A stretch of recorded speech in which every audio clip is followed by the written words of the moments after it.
Pakakasuhan hanggang mapatalsik sa serbisyo ang dalawang pulis na nakitang kasama sa viral video na umano'y pananakit ni Congressman Pulong Duterte sa loob ng isang bar sa Davao City. Ayon kay PNP Chief General Romel Francisco Marbil, 4 na uniform personnel ang kasama ng mangyari ang insidente. Kabilang na doon ang 2 pulis at 2 miyembro ng militar. Ang mga nasabing pulis ay hindi otorisado at nagsasagawa ng moonlighting dahil umaakto umanong bodyguard sa kongresista.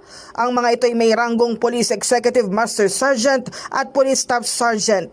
Isinuko na ng mga pulis ang kanilang service firearms at identification cards, ngunit kalaunay napaulat na nag-awol. Meron po kaming nakita sa video na 4 po, 2 pulis at 2 armed forces. Dun sa 2 pulis, they are not authorized.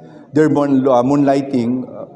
Sinurrender po nila yung firearms sila kasi pati ID sila, but they went on a wall. Kasama rin sa mga gustong ma-discharge ng PNP Chief ang commander ng 2 pulis. Posible kasing dinaya nito ang accounting ng kanyang mga tauhan. Anya, hindi kukonsintihin ng PNP ang mga ganitong uri ng paglabag. Una nito, iniimbestigahan ng 2 pulis dahil sa di umano'y hindi pag-awat sa mambabatas habang sinasaktan di umano ang isang lalaki sa loob ng bar sa syudad. Maliban kayo sa mga madi-discharge po yung 2 pulis namin for moonlighting, kasama po yung commanders sila. For allowing them, for not accounting. Nasubukan na po namin sa Safyan last time, yung may 2 nag-moonlighting. 2 po nag-moonlighting and na-discharge 11. Why? Kasi yung iba dinadaya nila yung reports.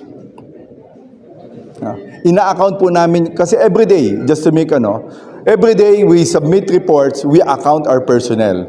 Hindi po mangyayari moonlighting kung hindi po dadayain ang report nila.